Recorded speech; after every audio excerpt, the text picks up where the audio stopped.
Hey guys, welcome back to the channel. Hey, today I wanted to share my new amp, my new practice amp, my Yamaha THR10. Now I know these are not new, these have been around for quite a while. I'm a little late to the game on this one, but honestly, until very recently, I have not had the desire or really the need for a small practice amp. I've got a Fender Princeton, and that works really well. It takes pedals well, and it sounds great, it's super portable, and all those things. But I was looking for something even easier, and so I started checking into different options, and what really drove me to this amp is I've got quite a bit of experience with the Yamaha THR10 HD modeling amp. I bought one used about 1.5 years ago and used it to record my studio album, my instrumental album, which by the way will be released very soon. Should be any time now. And this is January 26th. So we're hoping here in the next few weeks to get it released. Anyway, that aside, I've used it a lot. It sounds great. I've used it direct to DAW. I've used it direct to front of house. I've used it through a speaker cabinet, and it's wonderful. So I know Yamaha's got a great reputation, so I thought I'd give this a shot. And boy howdy, let me tell you what, it was a good choice. I'm not going to tell you it's the best one out there because I don't know. This is the one that I have. But what do I like about it? It's light. It sounds really, really good. The amp models in here are good. The speaker sims, the IRs in here are really good. The onboard effects are fantastic. It's got the jack for the auxiliary for your MP3 player, plug your phone into it, whatever. Headphones, guitar input. You can set up some presets. You got buttons here for 5. Gosh, what else? Got a power supply. You got a USB cable to hit the online editor, the computer, the software editor. And you can also remove the bottom panel and put, I don't know, half a dozen or so AA batteries in it. So it's a pretty portable little unit, but it sounds really good. So what I did, just to give it a shot, is I wanted to see how it would record. Now, I did not buy this for the purpose of recording or playing front of house or anything like that. This is purely a practice amp. But, I'll set that there.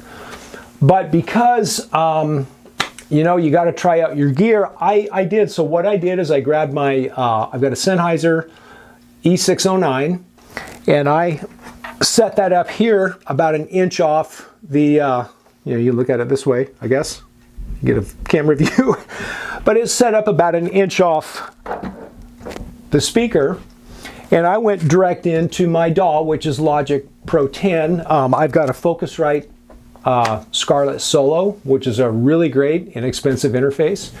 And then on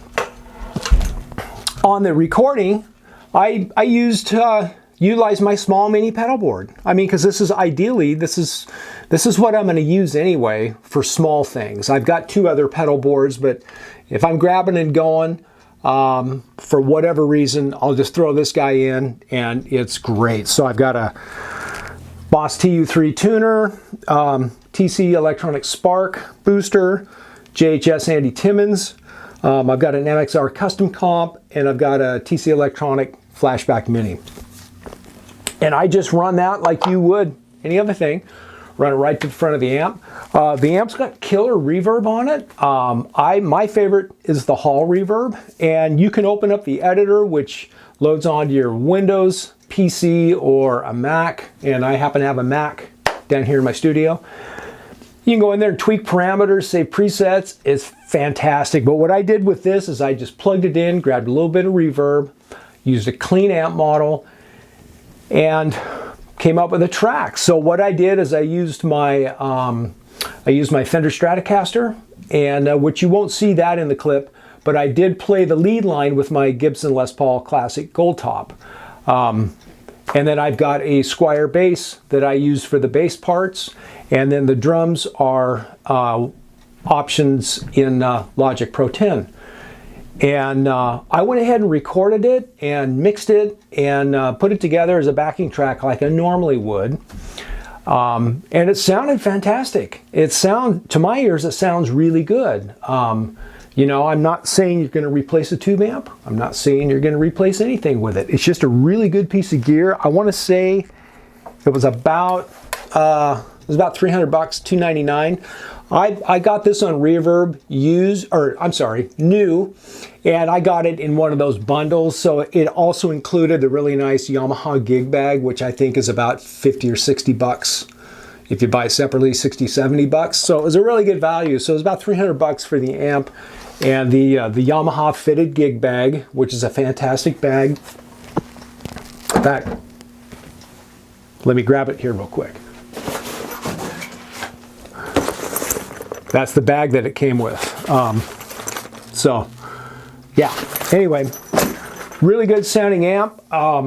Super stoked to have it. It's going to make a great tool. I've had it for about a week now, and what I found with it, the biggest pros is that I want to play my guitar more often because it's easy. I can come down in the evening after you get home from work and you do all your stuff and your chores and you have dinner and you clean up all that and you do all your regular stuff and you want to come down and relax or practice or work on music or write.